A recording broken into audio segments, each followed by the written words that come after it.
Imagina a seleção brasileira ir pra Copa do Mundo só com jogadores amadores. Ou pior ainda, brasileiros vendo o Brasil sendo eliminado na Copa e saindo na rua pra comemorar. E o real motivo do Ronaldo ter usado corte cascão em 2002, vocês sabem? Parece doideira, mas tudo isso já aconteceu e nesse vídeo a gente vai contar casos bizarros e curiosidades incríveis, tá? Do Brasil nas Copas do Mundo. Começando pelo fato de que em 1958, o Pelé com 17 anos faz o que faz contra a França, contra a Suécia e o Brasil é campeão pela primeira vez. Mas antes do Brasil ser campeão pela primeira vez, já tinha um brasileiro campeão da Copa do Mundo. Exatamente, isso porque lá nos primórdios do futebol brasileiro, tinha um camarada chamado Anfilóquio Guarizi, mais conhecido como Filó, que foi um jogador que defendeu Portuguesa, Corinthians e inclusive jogou a Copa América pelo Brasil em 1925. É mais de um século atrás, né? Inclusive faz tanto tempo que diz a lenda que jogadores brasileiros nessa Copa América tiveram que quebrar galhos sendo bandeirinhas também. É até difícil de acreditar, né? Mas imagina uma Copa América hoje em dia em que não tem bandeirinha, aí eles chamam, sei lá, o Vini pra um lado, o Rafinha pro outro e eles ficam ali bandeirando o jogo, cara. Mas enfim, voltando para o Filó, em 1930 ele defenderia o Brasil na primeira Copa do Mundo, certo? Isso se não fosse uma rixa entre as federações paulista e carioca. Basicamente naquela época a seleção brasileira era formada praticamente só de jogadores que jogavam no Rio e jogadores que jogavam em São Paulo. Rolou uma briga federal então entre essas federações, né? E a ideia da CBF, que na época ainda era CBD, era convocar apenas jogadores que estavam no Rio para a Copa do Mundo. Só que o Filó jogava no Corinthians, então por causa desse desentendimento entre os cariocas e os paulistas, ele não ia ser chamado para a Copa. Aí ele ficou de fora então em 1930, beleza? Aí o cara vai jogar na Lazio, lá ele se torna um dos grandes craques da equipe até que chega a Copa de 1934 justamente na Itália. E essa é aquela Copa que o Benito Mussolini, ditador fascista da Itália na época, queria mostrar poder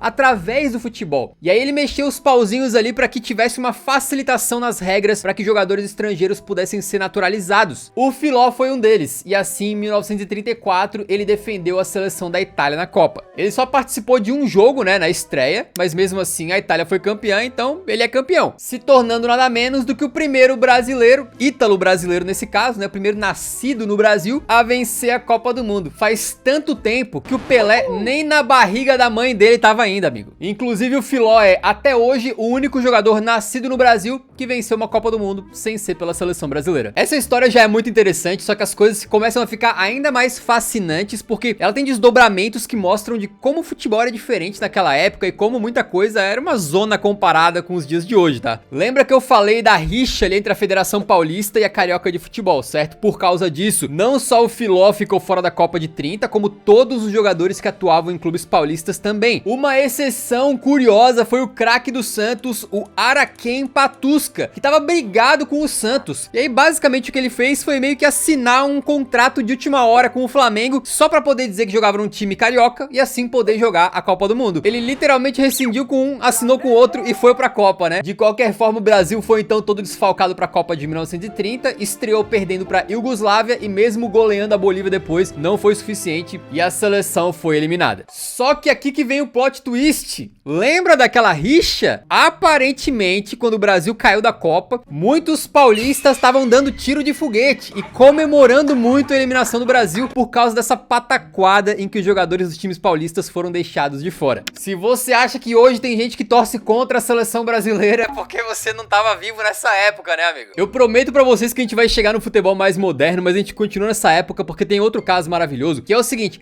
a CBD continuou cavando pra piorar a situação. Em 1934, o Brasil seria convocado sem os jogadores paulistas de novo, só que agora com um agravante, sem nenhum jogador profissional. O Brasil é pra Copa só com jogadores amadores. Como é que é? Exatamente, isso tem explicação. Na beira da Copa do Mundo ali, em 1933, o futebol brasileiro ainda era predominantemente amador, só que já estava em processo de se profissionalizar, adivinha, primeiro com os clubes do Rio e de São Paulo, né? Só que se hoje a gente enxerga isso como uma mudança necessária e óbvia, na época não era bem assim e tinha muita gente que era contra a profissionalização do futebol. Ah, mas quem que era louco, por exemplo, de ser contra a profissionalização?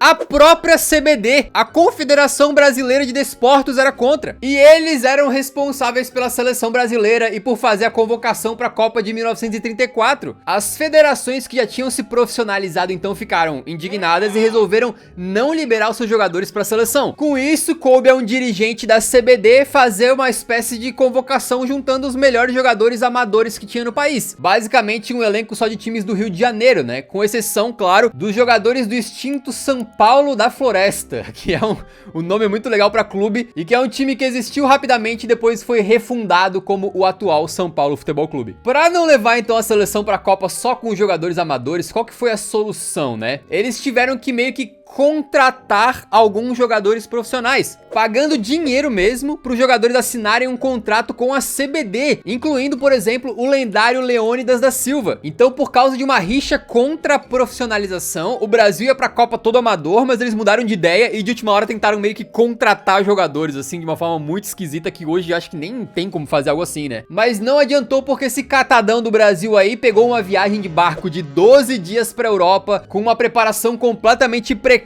e acabou fazendo só um jogo, né? Tomando de 3-1 da Espanha e já sendo eliminado logo de cara. A ideia do amadorismo não funcionou e em 1938 resolveram convocar a seleção brasileira já profissional, né? Isso mostra um pouquinho como a politicagem sempre fez parte aí do jogo das federações, da CBF, antiga CBD, e que o Brasil ter ganhado 5 Copas do Mundo é muito mais na base do talento brasileiro do que da nossa organização, né? Isso porque a gente avança no tempo para mostrar, por exemplo, como que o Brasil já conseguiu perder uma taça da Copa, o troféuzinho. Pois é, vocês devem conhecer essa taça ali de cima como a icônica taça da Copa do Mundo, correto? Porém, antes tinha outra, que era outro modelo. Esse mais de baixo aqui, apelidado de taça Jules Rimet, nomeada em homenagem a um dos criadores da Copa. Então, lá atrás, quando um país vencia a Copa do Mundo, basicamente ele podia ficar com a taça da Copa por 4 anos, e aí quando tinha uma nova Copa, eles entregavam aquela taça para o novo campeão, que ficava com ela por 4 anos e por aí vai. Acontece que a FIFA tinha uma espécie de desafio no regulamento. O primeiro que vencesse a taça Jules Rimet 3 vezes poderia ficar com ela pra sempre, a original, tá? O Brasil então é campeão da Copa em 58, em 62 e o esquadrão leva em 70, faturando o tri e trazendo pra casa de forma definitiva a Jules Rimet, que ficaria então guardada, muito bem guardada na verdade, né, no museu da CBF. Isso até 1983, porque daí um grupo de bandidos resolveu armar um assalto contra a sede da CBF. E a história aqui é realmente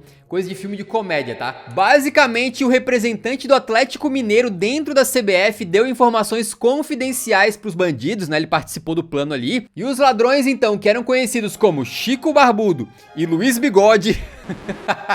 Não é possível. Descobriram que a taça original estava guardada da seguinte maneira. Tinha um vidro blindado ali, que não tinha como ser arrombado, porém, as molduras da caixinha onde estava a copa eram de madeira. Então, basicamente, era só tirar a moldura e acessar a taça e tava tudo certo. Literalmente, eles foram lá, desparafusaram a moldura e levaram a taça pra casa, cara. Olha a proteção do negócio. A taça foi, então, roubada. E só descobriram esse esquema todo. E aqui a história fica ainda mais insana, né? Porque outro ladrão, apelidado de Broa, tinha sido convidado a participar desse roubo aí. Só que ele recusou por motivos sentimentais.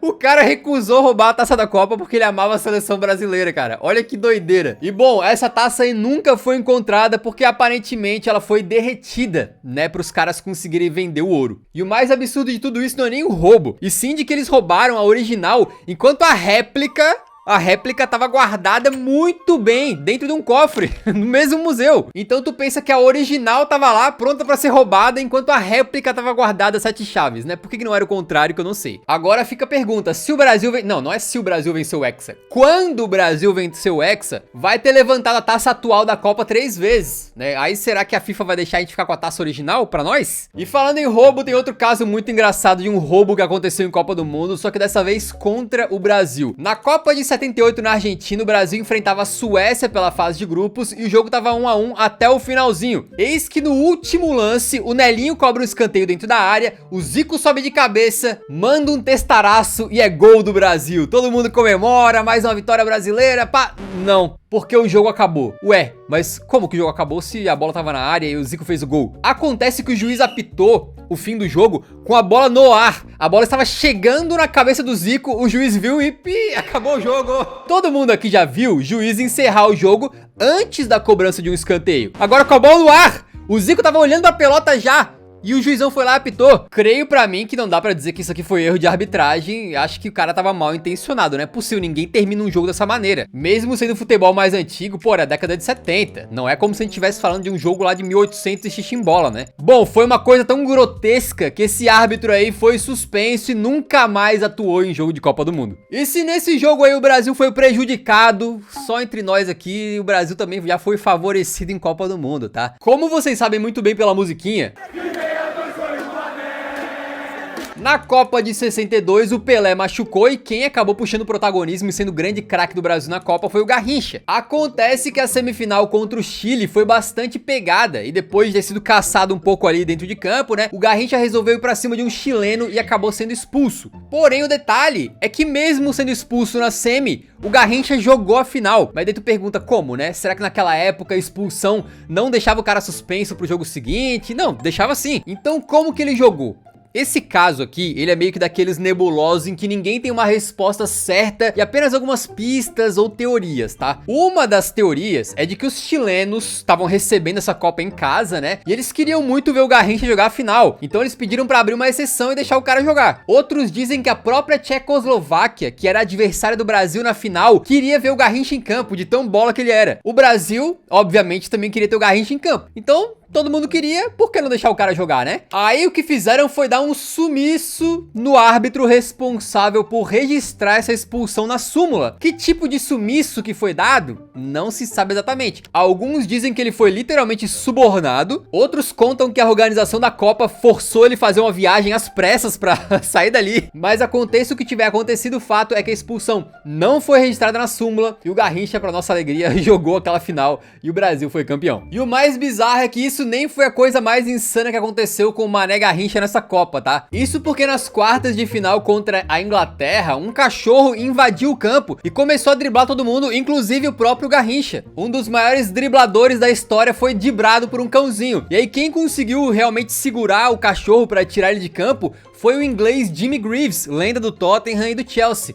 Só que ele recebeu uma bela recompensa por ter segurado o cachorrinho, né? O cão aparentemente urinou em cima do Jimmy Greaves inteiro. E ele jogou o resto da partida todo mijado. Bom, o fato é que esse cãozinho aí deu sorte pro Brasil, né? Porque a gente foi ser campeão. E também tem uma história que parece um pouco mal contada, mas aparentemente aconteceu mesmo. Porque aparentemente a revista O Cruzeiro recebeu o doguinho, que era chamado de Bob, e presenteou o cachorrinho pro Garrincha. O Mané então adotou o cão e mudou o nome dele de Bob pra Bi, por causa do bicampeonato da seleção brasileira. E vocês estão vendo que tem até uma homenagem a isso naquela fotinho do Garrincha aqui no nosso fundo. Falando em xixi, tem mais uma história envolvendo urina e a seleção brasileira. Cara, não é culpa minha, tá? Eu sou obrigado a falar que a história é muito boa. Basicamente, o Brasil perdeu a Copa do Mundo por causa de uma mijada. A história é um pouquinho mais complexa, mas vamos lá. Em 1950, o Brasil jogava em casa e a nossa seleção era a favorita pro título da Copa do Mundo e chegou pro jogo decisivo precisando apenas de um empate contra o Uruguai para ser campeã. Acontece que a confiança com a seleção brasileira era grande até demais. A torcida tava empolgada e os jornais se passaram um pouquinho na arrogância. E assim a gente teve matérias de jornais dizendo: se jogarmos como das últimas vezes, não há dúvida, o Uruguai também será goleado. E outro jornal que cravou algo como: não há dúvidas de quem vai vencer no final. Antes da gente chegar à conclusão de que esse tipo de coisa traz zica, né, que o tiro sai pela culatra, o pessoal postava isso aí como se não fosse nada. E aí, com toda essa arrogância da imprensa, o time do Uruguai ficou sabendo disso tudo. Diz a lenda que o cônsul do Uruguai na época comprou então vários desses jornais e distribuiu pro elenco uruguaio pra motivar os jogadores, dizendo: olha só, os caras acham que vocês já perderam. E os caras aparentemente ficaram realmente revoltados e quiseram dar uma resposta dentro de campo, mas fora dele também, porque tem outra história que a gente nunca vai saber se é verdade ou não, que conta que os jogadores do Uruguai pegaram os jornais, meteram tudo espalhado no banheiro assim e começaram a mijar em cima, urinando ali em cima das manchetes e das fotos dos jogadores brasileiros. Se foi a motivação, a mijada ou ambos, eu não não sei, o fato é que o Uruguai meteu 2-1 naquele episódio que ficou conhecido como Maracanaço e foi campeão do mundo em pleno Maracanã. Então essa história mostra que a gente tem que ficar pianinho, né? Nunca achar que a vitória tá garantida. Mesmo antes da Eurozica existir, a Zica já existia. A gente fez uma viagem pela história da seleção brasileira aqui que foi bem bacana, mas a gente vai pra tempos mais recentes agora, lá pro Penta, quando um jogador ficou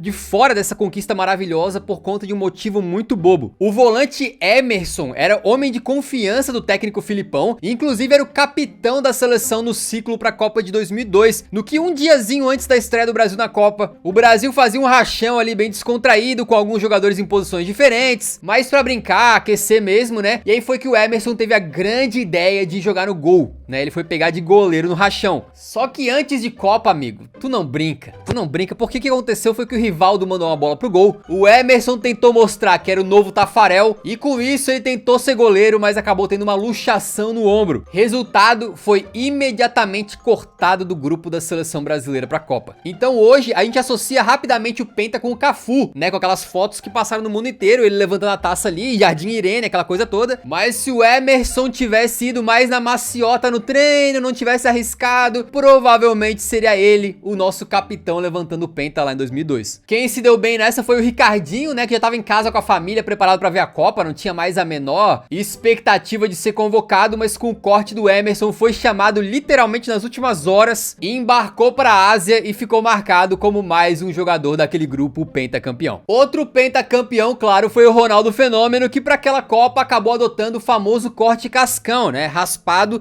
mas com um pouquinho de cabelo na frente assim, o que inclusive acabou inspirando muitas crianças a tentarem repetir o corte, o que deixou as mães delas, assim, apavoradas, né? Agora muitos se enganam achando que aquilo ali foi só uma brincadeirinha do Ronaldo ou algo que ele quis fazer de bobeira. O fato é que na Copa de 98 o Brasil foi humilhado na final pela França, naquele episódio em que o Ronaldo teve uma convulsão. E pra essa Copa do Mundo, muitos questionavam o estado físico dele, por ele ter voltado daquela lesão seríssima no joelho e tá também com alguns problemas ali, não tava na forma física perfeita. Por isso, como ele não queria ficar respondendo perguntas toda hora e ouvir gente falando da lesão dele o tempo todo, ele resolveu fazer o seguinte, né? Corta o cabelo normal, raspa como ele sempre raspava, só que deixa um pouquinho na frente. E aí quando ele fez isso, ele sai andando pelo saguão do hotel e todo mundo começa a zoar ele e percebe que, pô, pera aí, isso aqui vai ser o tema. Ninguém mais vai ficar falando da minha forma física, vamos falar só do meu cascão. O corte então funcionou pra distrair sobre as perguntas do físico dele. O Brasil ganhou a Copa com 2 do Ronaldo Fenômeno na final e o resto é história, com esse penteado maravilhoso aí sendo eternizado, não só na seleção brasileira, como na história do futebol como um todo. A gente falou muito da história da seleção e tem um vídeo muito especial aqui, onde a gente conta com detalhes todos os 5 títulos do Brasil em Copas do Mundo, um vídeo especialíssimo sobre o Penta, vale a pena você clicar aqui e assistir também, beleza?